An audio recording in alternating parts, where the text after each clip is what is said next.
transfer namin sa kanila bilang mga membro po namin sila. So yun po yung para meron na pong activities at meron na pong nakikita na talagang totoo yung ROI nito is malaki. And then, yun na po yun. Pag-off-taking, nakapagbayad po sila sa amin. And then, pag naipon po yan, dito na po gagana itong program na to. Pang nationwide. Okay. So, ito po yung pinaka-target natin. Meron tayong mga regional na nagsimula na itong katanungan nila sa atin. Sir, paano pag nag-mass production kami? Paano po yung market? Bukod sa usapan namin ni Sir Ray, so blessed movement, no? Willing sila na makipag-joint venture dito regarding po sa market and then sa food process. And then meron din po kaming usapan ni Sir Herbert, pwede po i-export. So nung hindi pa po kami nag-uusap, ito po talaga ang pinaka-plano ni Mopapa. Dito na po, babalikan na po natin yung regarding dito sa organic mushroom pandesal. Okay. Hindi mo masasabing sustainable livelihood program. Pwede mo ba dyan i-member yung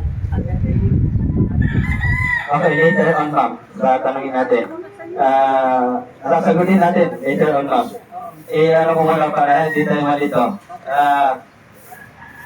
Para maging sustainable livelihood program project po yan, kailangan yung pinaprocess mo or yung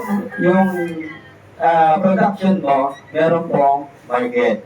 Hindi po dito katulad tayo na nangako, nagbigay, o tamaan na, o magaling ako dito, no? Mangako, magbibigay ng ayuda, magbibigay ng isda. Tama? Then after nun, naubos, paano na? Umaga, turuan natin sila mamingwit. Para lifetime na marunong na sila kumuha ng kanilang sariling pagkain. Okay, dito sa mushroom na sinimulan natin, halimbawa sa isang community, sabihin natin na 51 barangay, lahat yan nag-mushroom. Sino ngayon ang buyer nila? So yun yung malaking problema. So dito may solution po tayo. Ano po yung number 1 dito? Kasi kung puro fresh ang kinakain natin, nakakasawa rin. Dito po sa program na ginawa natin, yung hindi nakakasawa, which is hindi lang tayo mga Pilipino may kaugalian ganito. Even ang panyaga. Ang panyaga, mas glamor pa nga eh. Yung pinaka-almusal nila, tinapay. Sa ating Pilipino, sino po yung mahilig kumain ng tinapay, especially early in the morning? Pandesal. Pandesal. Pandesal. Pandesal. Ako. Okay. Yung sa atin po, pag may isa tayong kasamahan, Sir Alex, which is si Sir Drew, pinagalan na po natin niya, meron po siyang rolling pandesal. 3 school pa lang ang sinusuplayan niya, pero yung income niya, ang laki na po. Yung mag-count ka ng pera every day, early in the morning, nag-start ng 50,000, 200,000, 300,000 early in the morning. Okay. Isang tao lang po yun. Dito may formulation tayo na 2 variety ng mushroom. Pag pinaghalo mo po yan, talagang karne-karne po ang lasa. And then, ito po yung gagawin natin. Per municipality, maglalagay po talaga tayo ng factory na paggawaan ng pandesal. At ang pinaka-buyer po niyan, ang national or is either ang regional. Apo. And then, ibababa niya ito per barangay doon sa ginawa natin o binuo natin na group of 20 na maging growers per barangay.